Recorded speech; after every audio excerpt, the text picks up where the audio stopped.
It's understandable when looking at the murder of Jill Dando on a surface level why people think she was shot by a professional hitman. She worked for a crime program and she was shot once in her head outside her house. But I believe if you dig, in fact scratch just beneath the surface, that theory falls apart. So when people say Jill Dando was killed by a professional hitman, what are they actually saying? My assumption is someone wanted Jill Dando dead enough that they had connections to the underground or the underworld, the criminal underworld, and they paid that person to carry out the hit, which must have been really expensive, because we're not talking about a 2-bob council estate drug dealer. We're talking about someone that's on television and in the limelight. Who's even going to take that job? They must have been paid a lot of money. In fact, they could have named their own price. So the main reason I don't believe Jill Dando was shot by a professional hitman is Jill Dando was shot with a smoothbore barrel gun. This either means the gun was a deactivated gun that was reactivated to fire live rounds, or it was a replica gun fashioned to fire live rounds. The bullet that was used was a 380 ACP, which further points to it being a replica gun. So this begs the question, what professional hitman is going to turn up to carry out the biggest hit of his life in broad daylight in a London street with a smoothbore barrel gun? These guns scream low-level, petty criminality. These guns are very temperamental and could explode in your hand at any time. In 1999, anyone who was anyone in the underground crime scene would have had access to a new gun. Now let me show you the type of person that uses and has access to a converted replica gun. Paddington man used flat as a factory to convert fake guns into real firearms. A Paddington man has been jailed after admitting he converted an imitation firearm into the real thing. On March the 15th, he was caught by police in possession of a Bruni 96 gun, which was designed to fire blanks. Bailey had adapted it so it could work as a fully operational firearm. Jail for Stonebridge man after DNA is found on a converted replica handgun.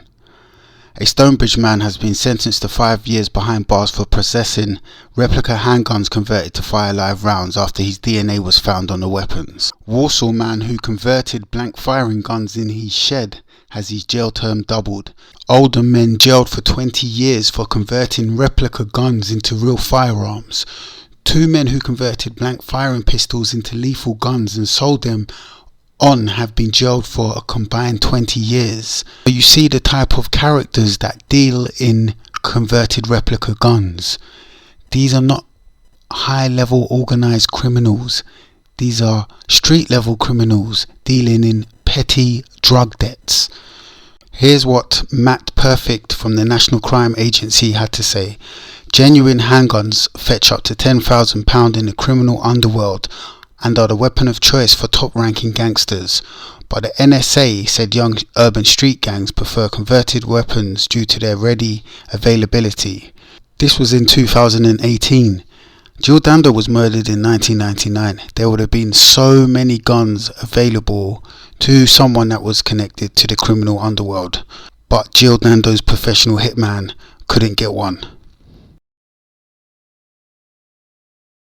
We know that the bullet that was used to shoot Jill Dando had crimping markings on the cartridge. People seem to think because the cartridge was crimped, this points to some type of professional. On the contrary, this points to someone that didn't have access to a complete bullet, so they made one themselves. Again, anyone in the criminal underworld in 1999 would have had access to a complete bullet, a factory-made bullet. They wouldn't have made their own one. There's no benefit to it. So what I take from this is whoever shot Jill Dando didn't have access to a real gun and didn't have access to a real bullet. This does not point to a professional.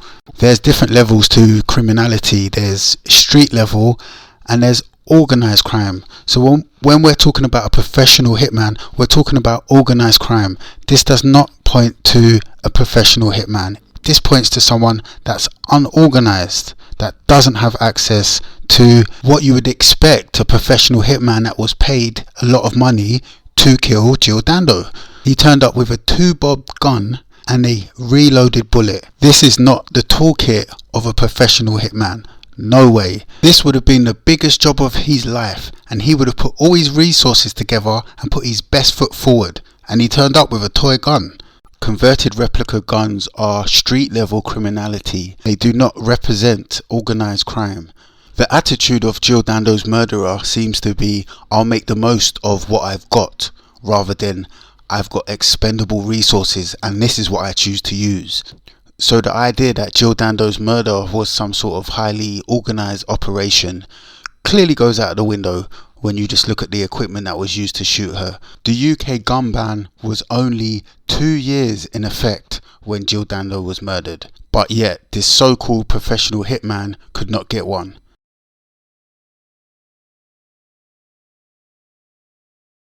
Illegal guns come in from abroad, or deactivated firearms and replica models are modified into deadly weapons.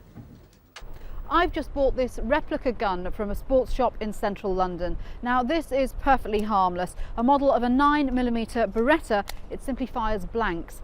But with a little engineering know-how and for around £100, this could be converted into a fully functional firearm. Police are now calling for tighter controls on replicas like these. Shuli Ghosh, ITV News.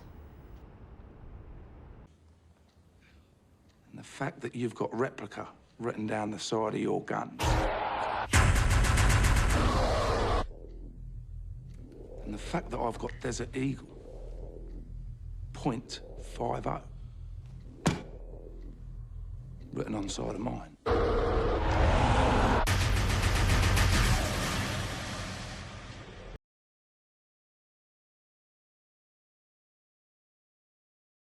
M2, which is the closest to the Brocock? Yesterday we exposed how easy it is to buy a replica gun. After just 15 minutes and for £185, our undercover hoodie walked away with a powerful weapon. No questions asked, no licence needed, and a legal transaction. In the wrong hands, the gun we bought could be used to spread fear. It could also be a potential killer. And despite the difficulties in the underworld, there are plenty of offers to convert your replica to fire bullets. How long will it take? If you want it 48 hours, it's 3.5. And if he couldn't convert it, I can get you one already done for like 2.5. Already done? Already done. So guys, I'm only looking at the information available when it comes to the murder of Jill Dando. We know that the gun used to shoot her with was a smoothbore barrel, and we know that the bullet had hand-made crimp marks around the cartridge. So let me play devil's advocate. Okay, he used a smoothbore barrel gun so the bullet wouldn't be traced. Okay, why didn't he just use a new gun? And how comes this professional hitman that pulled all of his resources together and got paid a lot of money, obviously, to kill Jill Dando, he literally had to put his best foot forward? I mean, this is the pinnacle. If this is a professional hitman, this is the pinnacle. This is like killing a judge or a politician. And this is the best he could come up with. Why did he need to crimp the bullet with his hand? Why did he use a 380 bullet instead of a 9mm?